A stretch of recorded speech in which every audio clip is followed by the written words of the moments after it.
राधा राधा राधा राधा राधा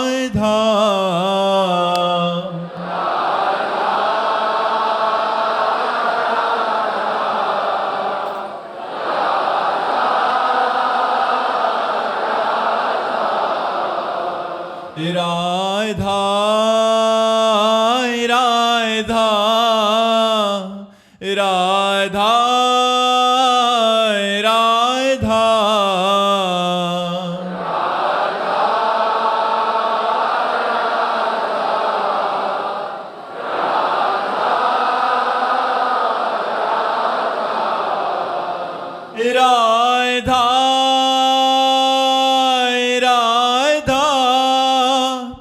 राधा राधा राधा राधा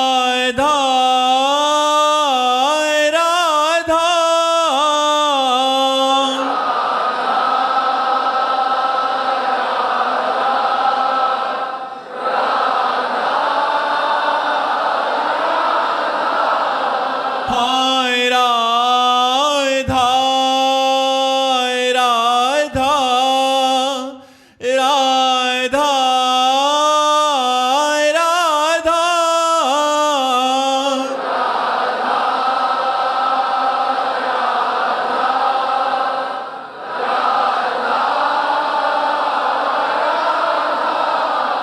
हाय राधा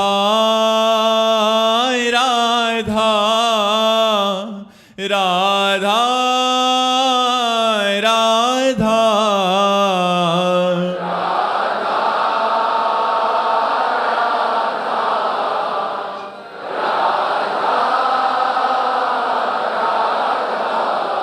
हाय राधा राधा राधा राधा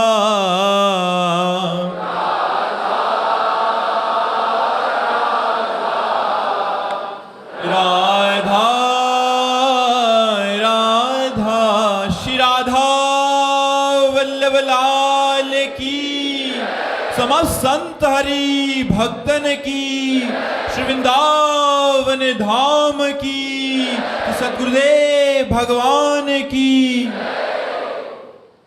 बलवीर कौर जी, वाहिगुरु जी का खालसा। महाराज जी, वाहिगुरु जी की फतेह।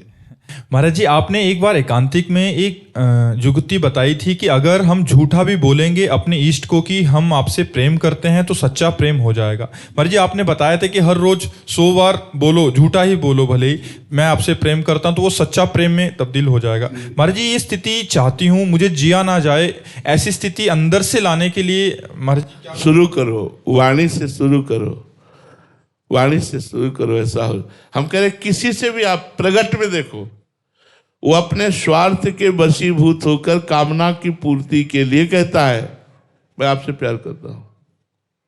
रोज कहता है मैं आपसे प्यार, धीरे धीरे उसका प्यार हो जाता है, फिर वो उसके बिना जी नहीं पाता है।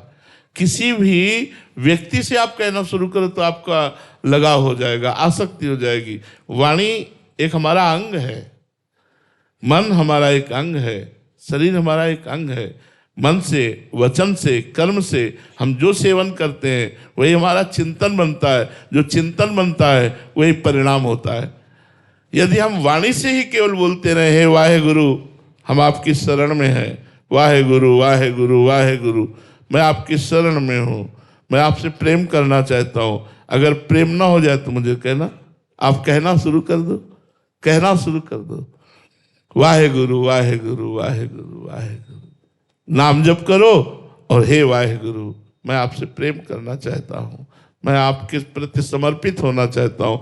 वो सब विधान बना देंगे। पहली शरणागति तो वचन की ही होती है, हे नाथ मैं आपकी शरण में हूँ। अगर हम वचन से शुरू कर दें तो हमारे हृदय में वो बात उतर जाएगी, उतर जाएगी। हम वचन से कोई कड़ुआ बोलता है तो हमारे कान में जाके हृदय को वेदता है कि नहीं? हम वचन से कड़ुआ बोलते हैं तो सामने वाले को दुख होता है कि नहीं? हृदय में होता है। तो वचन का प्रभाव हृदय में पहुंचता है। अगर हम वचन से बोलेंगे हे वाहेगुरु हम आपकी शरण में हैं, तो निश्चित वाहेगुरु वो बात हृदय से निकलाने लगेंगे, और जिस दिन हृदय से हो जाएगा तो फिर आनंद ही आनंद हो जाएगा।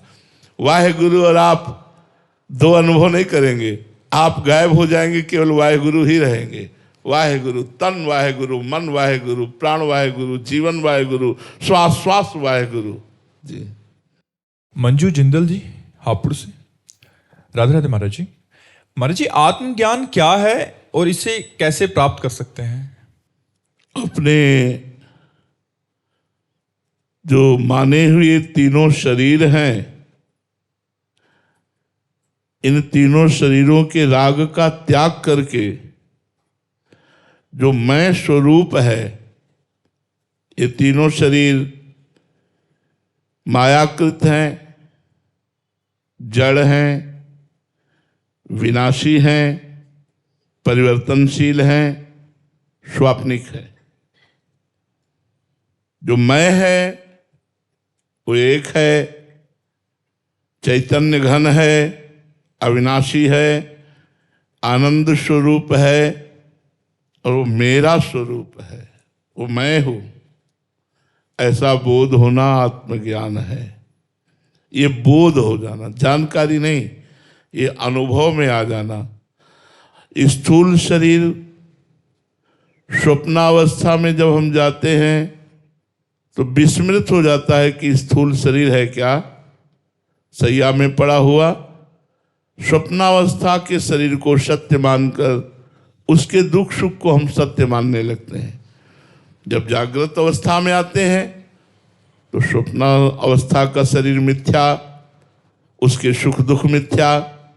जब स्वप्नावस्था में होते हैं तो जागृत शरीर मिथ्या, उसका सुख दुख मिथ्या। तो ये जो एक ही दिन में मिथ्या का भान करा रहे हैं, ये मैं नहीं हो सकता। मैं तो अविनाशी हूँ, जो जागृत अवस्था का भी साक्षी, जो स्वप्नावस्था का भी और जो सुषुप्त अवस्था का भी, जो स्थूल सूक्ष्म कारण तीनों का साक्षी है, वो मैं हूँ। वही तत्त्वमसि, वही ब्रह्म कहो, वही आत्मा कहो, वही मैं हूँ। ऐसा बोध होना आत्मज्ञान है।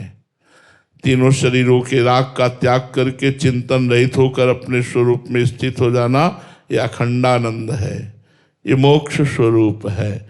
इसकी प्राप्ति का साधन है ब्रह्मज्ञानी सद्गुरुदेव की शरण में होकर उनके द्वारा वेदांत शास्त्रों का श्रवण करना, शास्त्रों के श्रवण और गुरुदेव के सत्संग से प्राप्त विवेक के द्वारा लोक परलोक के भोगों से वैराग्य होना, समस्त इंद्रियों को अपने गोलकों में स्थित करना अर्थात इंद्रिय विजयी होना, सम, मनोनिग्रही होना, दम, अपने मन को विषयों में जाने ही न देना, परमात्मा चिंतन में लगाना, तितिक्षा, सर्दी गर्मी बरसात मान अपमान दुख सुख सब कुछ सहना, श्रद्धा, गुरुजनों और शास्त्र वाक्यों में विशुद्ध विश्वास पूर्वक श्रद्धा, समाधान, चित्त का परमात्मा में स्थित होना, मुमुक्षुता, इसी जन्म में मैं मुक्त होना चाहता हूँ, ये साधन है आत्मबोध के।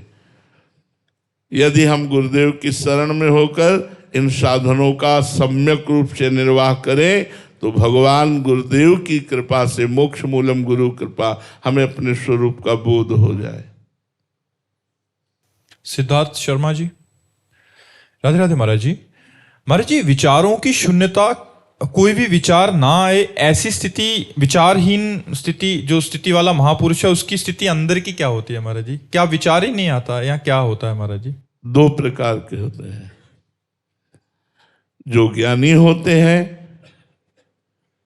अष्टांग योगी होते हैं, उनकी विचारहीन स्थिति ऐसी रहती जैसे गाढ़ सुषुप्ति। गाढ़ निद्रा में जैसे कोई विचार नहीं होते, ऐसे वो जागृत अवस्था में भी न सद न असद विचार, गाढ़ आनंद में अपने स्वरूप में डूबे रहते हैं, उसे समाधि कहते हैं। जिनकी समाधि कुछ घंटों के लिए होती है वो संकल्प समाधि होती है। जिनकी समाधि चलते फिरते उठते बैठते हर समय स्थिति ऐसी रहती है, वो निसंकल्प समाधि होती है। विचक्षणा, असंप्रज्ञात विचक्षणा समाधि, और भक्त भगवान के चिंतन में इतना तन्मय रहता है कि विचारों के आने की गुंजाइश ही नहीं रहती। भगवान का नाम, भगवान का रूप, भगवान की लीला, उसी चिंतन में डूबा रहता है। नाहि न रहो हिमा ठौर, हृदय में जगह ही नहीं रह गई विचार करने की। उसके विचार केवल प्रभु, उसका चिंतन केवल प्रभु, उसका संबंध केवल प्रभु, उसकी आसक्ति केवल प्रभु। तो वो निरंतर भगवत विचार में डूबा हुआ, सांसारिक विचारों से रहित प्रेम को प्राप्त हुआ भक्त महापुरुष होता है। बिल्कुल विचारहीन गाढ़ निद्रा जैसी स्थिति जागृत अवस्था में अपने स्वरूप में स्थित ज्ञानी महापुरुष की अष्टांग योगी की होती है। तो हम किसी भी मार्ग का अनुसरण करें, पहले खूब डट के भजन करना होगा, तब ऐसी स्थिति आएगी। खूब गुरु मंत्र का जप, नाम जप, शास्त्रों का स्वाध्याय, पवित्र आहार, संयम, नियम, तब ऐसी स्थिति आती है। प्रतीक गुप्ता जी कानपुर से। राधे राधे महाराज जी। महाराज जी, इच्छा क्या है, ये क्यों है और ये कब खत्म होगी? मृत्यु अंत नहीं है। शरीर का भाव दृढ़ होना इच्छाओं की उपज है। मैं पुरुष हूं, मैं स्त्री हूं, ये देह भाव ही समस्त इच्छाओं को प्रकट करता है। देह भाव नष्ट हो जाए, इच्छा नष्ट हो जाएगी। देह शुद्धि विस्मरण हो जाए, भगवदानंद में डूब जाओगे। सारी साधना देह भाव मिटाने की तो है। ये देहाभिमान जो पुष्ट हो गया है, इसी देहाभिमान में ही सारी इच्छाएं हैं। जब अपने को हमने पुरुष मान लिया, स्त्री मान लिया, तो 5 ज्ञानेंद्रिय, 5 कर्मेंद्रिय और मन ये तमाशा बना दिए हमारा। हमें ये देखना है, हमें ये सुनना है, हमें ये खाना है, हमें ये भोगना है, हमें ये चखना है, हमें ये छूना है, हमें इसी में फंसा दिया। इच्छाएं किसकी प्रकट हो रही? भोगों की प्रकट हो रही। जो धन की इच्छा है, धन इसलिए कि उससे भोग मिलते हैं। अगर भोग न मिलते हो तो धन की कोई इच्छा ना हो। धन से भोग मिलते हैं, भोग इंद्रियों से भोगते हैं, और इंद्रियों को भोगों में सुख का आभास होता है, इसलिए हमारी दुर्दशा हो गई। इसका प्रधान कारण देहाभिमान है। गुरु प्रसाद से, शास्त्रों के स्वाध्याय से, भगवान नाम जप से यदि देहाभिमान गलित होता चला जाए, शुद्ध ज्ञान प्रकट हो जाए, तो हम आप्त काम है। आप्त काम माने पूर्ण काम है। हमारे अंदर कोई इच्छा ही नहीं है। इतना अपार सुख हम में है, स्वयं मैं में है, कि हमें किसी और सुख की आकांक्षा ही नहीं है। हमारे प्रभु में इतना आनंद है कि हमें और किसी सुख की आकांक्षा नहीं। संसार में, त्रिभुवन में जितना सुख है, वो परमात्मा के सुख सिंधु के एक बिंदु के एक सीकर से पूरा त्रिभुवन आनंदित हो रहा है। सीकर समझते हैं? एक बूंद ऐसे लो और उसे ऐसे फेंको, उससे जो छिट्टियां निकलती, छोटे छोटे कण निकलते, उन्हें सीकर कहते हैं। जो आनंद सिंधु सुख राशि सीकर तय त्रैलोक सुपासी, उस आनंद समुद्र भगवान के एक बिंदु के एक सीकर से यहां से लेके ब्रह्मलोक तक आनंद छाया हुआ। सोचो वो बिंदु और वो सिंधु कितना आनंदमय होगा, जिसका एक सीकर पूरे त्रिभुवन को समेटे हुए है। यदि हम संसार के भोगों का त्याग करके भगवदानंद की तरफ बढ़ें, तो फिर क्या करना। तभी तो जब वो आनंद प्राप्त होता है तो भक्त बोल उठता है, न पारमेष्ठ्यम न महेंद्रधिष्ण्यम न सार्वभौमम न रसाधिपत्यम न योग सिद्धिर न पुनर्भवम वा। मुझे ब्रह्मा का पद नहीं चाहिए, मुझे सार्वभौम सम्राट का पद नहीं चाहिए, मुझे योग की सिद्धियां नहीं चाहिए, मुझे मोक्ष नहीं चाहिए। हे प्रभु, मुझे आपके चरणों का प्रेम चाहिए। जब आनंद मिला तो ये सब फीके पड़ गए। न पारमेष्ठ्यम न महेंद्रधिष्ण्यम, न इंद्र का पद, न ब्रह्मा का पद, न सार्वभौम पद, न योग सिद्धि, न मोक्ष। मुझे आप चाहिए, आप चाहिए। क्यों? इतना आनंद मिला, सब फीके पड़ गए। तो जब तक हमारा शरीराभिमान है और अपनी इंद्रियों से विषयों को भोगने में सुखाभास में लगे हुए हैं, सुखाभास इसे कहते हैं, थोड़ा शब्दावली अरुचिकर है। एक कुत्ता सूखी हड्डी को लेता है दूसरे कुत्तों को देखकर सोचता है कहीं मेरा स्वादिष्ट आहार छीन न ले, भाग के जाता है और एकांत में उस हड्डी को खाने की चेष्टा करता है। उसके गलफरों से खून उस हड्डी में दिखाई देता है, वो समझता है इस हड्डी में रस है और बार बार उस हड्डी को, बस यही दशा है। हम अपने भ्रमात्मक बुद्धि होने के कारण अपने ब्रह्मचर्य को नष्ट करते हैं, अपनी जितेंद्रियता को नष्ट करते हैं और मुझे लगता है उसमें सुख है। नहीं, सुख किसी पदार्थ में नहीं, सुख आपकी मान्यता में है। ध्यायतो विषयान् पुंसास् संगास्ते सुपजायते, संगात संजायते कामा, कामात् क्रोधो भी जायते, क्रोधात् भवति सम्मोहा, सम्मोहा स्मृति विभ्रमा, स्मृति भ्रंशात् बुद्धिनाशो, बुद्धिनाशात् प्रणश्यति। विषयों का ध्यान अगर ना हो और फिर विषय को भुगाया जाए, अगर उसमें सुख की अनुभूति हो तो मुझे बता दो।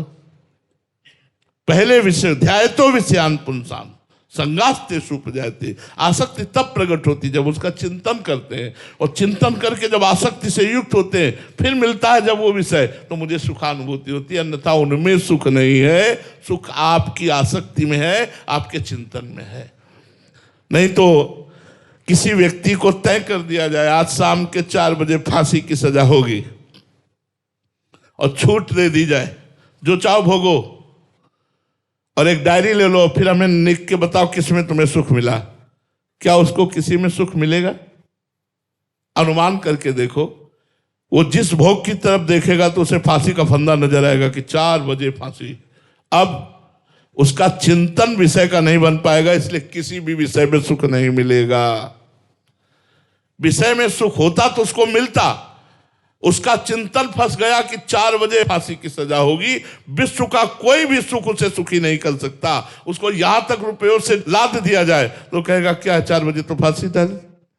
बात समझो, चिंतन अगर हमारा भगवत चिंतन है तो विषय नीरस है, इनमें सुख नहीं है, पूरा जीवन भोगते हो गया, किसी के हाथ नहीं लगा।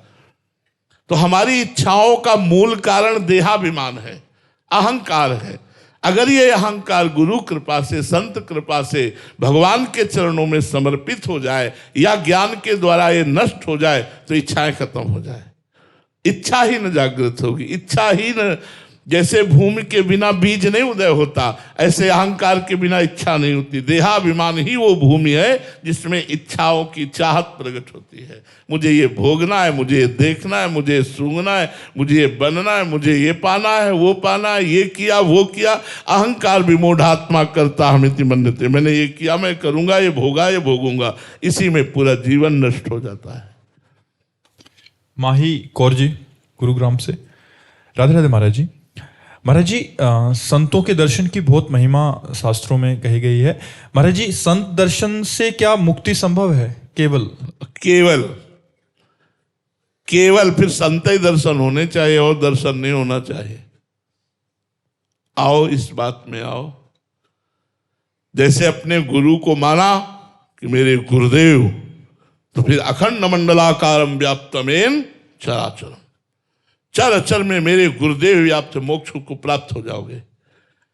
एक को मानकर अनेक में, अनेक को मानकर एक में, चाहे जिसको मान लो, चाहे भगवान को मानो या संत को मानो या गुरु को मानो, ये सिद्धांत लाना पड़ेगा। यो माम पश्यति सर्वत्र सर्वम च मयि पश्यति तस्याहम न प्रणश्यामि सच में न प्रणश्यति। सब में वही है और वो एक में है। एक में सब है और सब में एक है। जब तक ये सिद्धांत नहीं, तब तक मोक्ष प्राप्त नहीं हो सकता। पाप नष्ट हो जाएंगे। संत दरस जिम पातक तरही, उपदेश का पालन करोगे, परमार्थ में चलोगे, और जब उपदेश की अक्षरशः पालन करके परिपक्व हो जाओगे, सिद्ध हो जाओगे, तो भगवत प्राप्ति हो जाएगी। ये सिद्धावस्था है। एक में अनेक को देखना और अनेक में एक को देखना। योमाम पश्यति सर्वत्र सर्वम च मयि पश्यति, सबको मेरे में और मेरे को सब में जो देखे। अब वो चाहे गुरु मान लो, चाहे इष्ट मान लो, चाहे संत मान लो, बिना इस दर्शन के भगवत प्राप्ति नहीं होती। महाराज जी, संत दर्शन का फल क्या है? स्वयं संत बन जाना, वेश मिल जाना, वस्त्र परिवर्तित नहीं होना, साधुता आ जाना। वस्त्र को संत थोड़ी कहते हैं। संत भेष है। संत अगर लक्षण नहीं है तो पाखंड भी तो हो सकता है, दंभ भी तो हो सकता है, नाटक में भी तो हो सकता है। संत लक्षण आने चाहिए। संतों के संग से लक्षण आने लगते हैं। भगवान का निरंतर चिंतन होना, विषयों का त्याग होना, सबसे प्रेम का व्यवहार होना, सबका मंगल सबका कल्याण चाहना, भगवान की लीला कथा में डूबे रहना, परोपकार की दृढ़ भावना हो जाना, मोह रहित हो जाना, ममता रहित हो जाना, संग विजयी हो जाना, निरंतर आत्मस्वरूप में रमण करना, द्वंद्वों पर विजय प्राप्त कर लेना, सुख दुख में समान भाव, ये सब आ जाते हैं। ये संतों के संग से यही संतत्व आ जाता, साधुता आ जाती है। अगर ये ना आवे तो संत संग का मतलब क्या रहा। नैना शर्मा जी उत्तराखंड से। राधे राधे महाराज जी। गुरुदेव भगवान, मैं बचपन से ऐसे परिवार या समाज के बीच पली बड़ी हूँ जहाँ कुछ अशुभ हो जाने पर किसी से धागा या यंत्र बंधवा लेना प्राथमिकता समझते थे और वही मेरे दिमाग में भरा हुआ है। ऐसे में जोई जोई प्यारो करे सोई मई भावे की स्थिति या मेरे बुद्धि व चित्त में कैसे समाहित होएगी महाराज जी अभी? भगवान का आश्रय और भगवान नाम जप, आए हुए सुख दुख को भगवान की सामर्थ्य से भोग करके मुक्तता को प्राप्त हो, ये शास्त्रीय सिद्धांत है।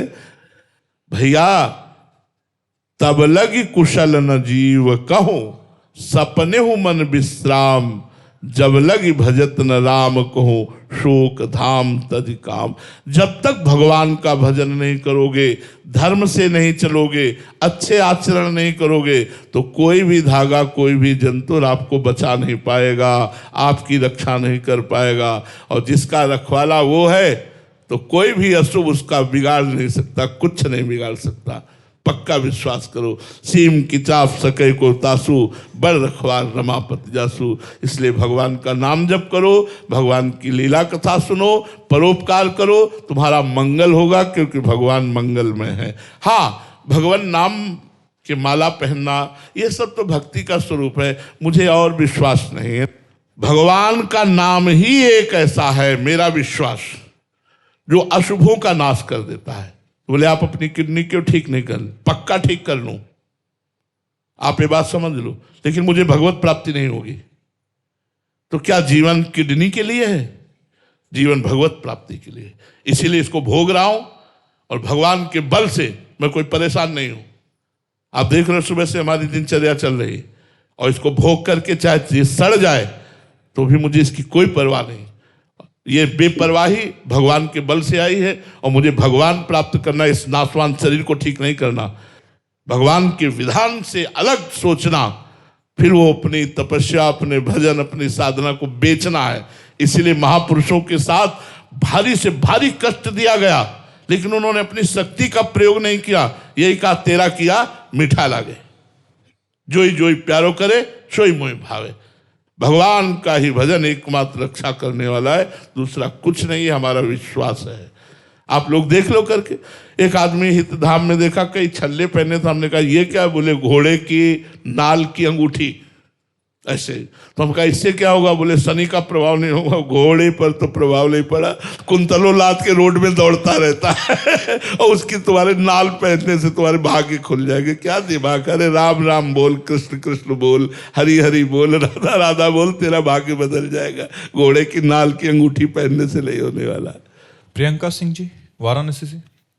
राधे राधे महाराज जी। महाराज जी, ऐसा कहा जाता है कि अगर किसी संत या महापुरुष से मिलने जाएं तो खाली हाथ नहीं जाना चाहिए, परंतु अगर वो स्वीकार ही ना करें या उनको किसी चीज की आवश्यकता नहीं, तो खाली हाथ का मतलब क्या? रुपया, सेव संतरा, फल फ्रूट, ये आप समझते हो क्या? नहीं।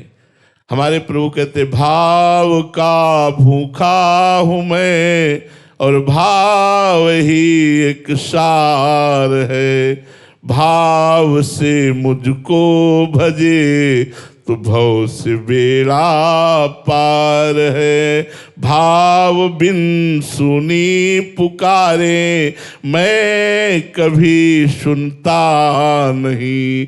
भाव पूरित टेर ही करती मुझे लाचार है। भाव का भूखा हूं मैं।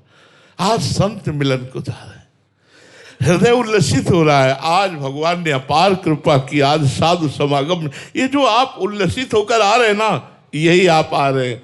नहीं तो आप 100 कुंतल सेव संतरा अंगूर लेके आए हो, भाव नहीं, अभिमान है, तो आप खाली आ रहे हो, खाली ही जाएंगे।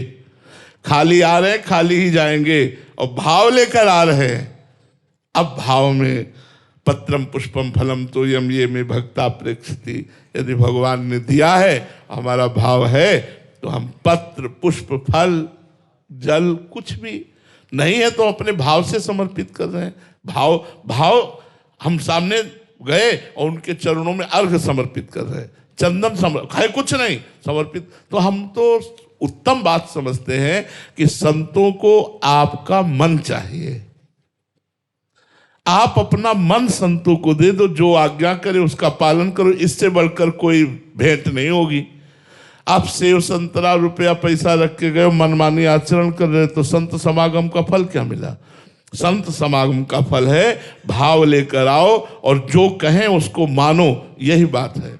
वस्तुओं का तो कोई खास बात तो नहीं है, भगवान ने उसके लिए भी आज्ञा की है, पत्रम पुष्पम फलम। तो एक तुलसी दल है, एक चुल्लू जल है, एक कोई फल है, एक कोई पुष्प है, यदि हम चरणों में अर्पित करते हैं तो भगवान कहते हैं भावपूर्वक अर्पित, भक्तिपूर्वक अर्पित करने पर मैं उसे खा लेता हूँ, मैं उसे स्वीकार कर लेता हूँ। तो कभी ऐसा अवसर जो संत स्वीकार करें, अपने पास जो कुछ है वो प्रदान कर दिया।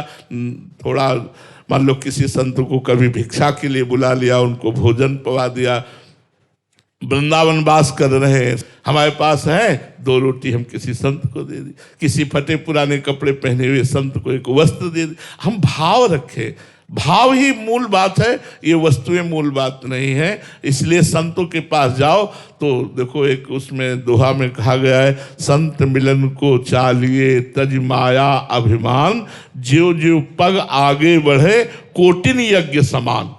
अगर माया और अभिमान का त्याग करके हम, अब जैसे आप कोई अच्छी वस्तु ला रहे हैं और आपको गर्व है कि आज वो वस्तु देंगे बाबा को मिली नहीं होगी, इतने सुंदर सेव हैं, इतने किसी काम कर रहे हैं, और आप एक छोटी सी वस्तु ला रहे हैं, लग रहा है कि एक गरीब आदमी एक संत के यहाँ देखा, बड़े बड़े सब पूज्य पादुड़िया बाबा जी की बात कह रहा हूँ, हरि बाबा के बांध में थे, तो बड़े बड़े सेठ महाजन सब बड़े बड़े डलिया में सेव अंगूर और सब भर के लाए थे, ऐसे सब नीचे रखे थे। एक गरीब किसान यही बात सोचकर कि संत मिलने के लिए जाए तो कुछ लेके जाए, और उसके पास बेचारे के पास कुछ था नहीं, तो कचरिया समझते ना, खेतों में वो स्वाभाविक जग जाती है और इतनी इतनी होती है, खटमिट्ठी होती है, वो कोई खास नहीं।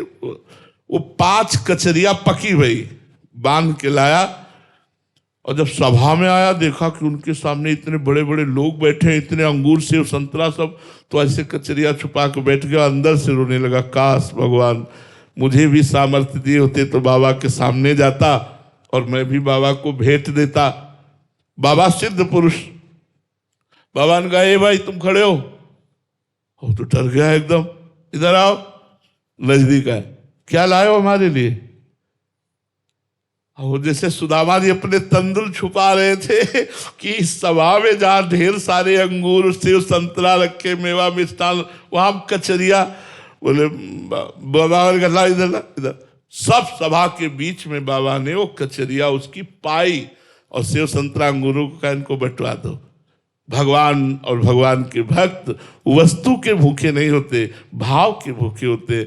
सुदामा जी के तंदुल भगवान ऐसे पा रहे मानो जन्म जन्म के भूखे हों। रोज 56 भोग लगता है, कभी द्वारिकाधीश ने वाह नहीं कहा, आज वाह कह रहे सुदामा के तंदुल पागल, वाह वाह। सबरी मैया के बेर खा के राम जी तृप्त हो रहे हैं। अखिल ब्रह्मांडों को तृप्त करने वाला परमात्मा सबरी के बेर पाके तृप्त हो रहा है। भगवान श्री कृष्ण देखो कितना प्रेम में बावरापन है। विदुर जी के घर गए सरकार, विदुर जी थे नहीं, विदुरानी जी थी। आवाज लगाई, विदुरानी कौन? श्री कृष्ण। ओ मेरे इष्ट पधारे। बैठाला, उनकी भाव दशा बदली, मेरे प्रभु आए, मेरे प्रभु आए। मैं रात दिन जिनका चिंतन करती हूँ, जिनकी बाट जो होती रहती हूँ, आज वो मेरे प्रभु और आंसुओं की धार चल रही। प्रभु ने कहा ऐसे ही बैठी रहोगी या कुछ खवाओगी, मुझे भूख लगी है। ये वो प्रभु बोल रहे हैं जो अभी दुर्योधन से बोल करके आ रहे हैं। दुर्योधन ने कहा चलो महल, कुछ भोगराग हो जाए। तो भगवान ने कहा दुर्योधन, ये भोगराग दो स्थिति में होता है, एक तो अभाव में और एक भाव में। मेरे में अभाव नहीं, तेरे में भाव नहीं। मुझे भूख नहीं लगी, मैं कोई भिक्षुक नहीं कि मैं भूखा तेरे पास जाऊं, और तेरे में भाव नहीं। या तो कोई प्रीति परवश होकर पाता है, या तो दरिद्रता परवश होकर के पाता है। ये दोनों भाव मेरे में नहीं। और भगवान चले आए, यहां आके बोल रहे हैं मुझे कुछ पवाओ, भूख लगी है। क्यों? ऐसा भक्त अपने हाथ से पवाए। अब वो तो बावरी से क्या प्रभु, वो केला रखे, ला उठा के और पवाओ। केला तो ले आई, लेकिन दशा भी देह की नहीं है, देह शुद्ध विस्मृत दशा है। तो केला ऐसे छिलती है, गूदा फेंक देती है, और छिलका भगवान छिलका पा। आह, क्यों? भाव। इतने में विदुर जी को पता लगा कि प्रभु आपके घर गए, दुर्योधन के महल नहीं गए। भागते हुए विदुर जी आए तो वहां दशा देखी कि उसकी जो गूदा है केले का, वो तो बाहर पड़ा हुआ है। और प्रभु को ये छिलका पर बोले, अरे बावरी ये क्या कर रही तू?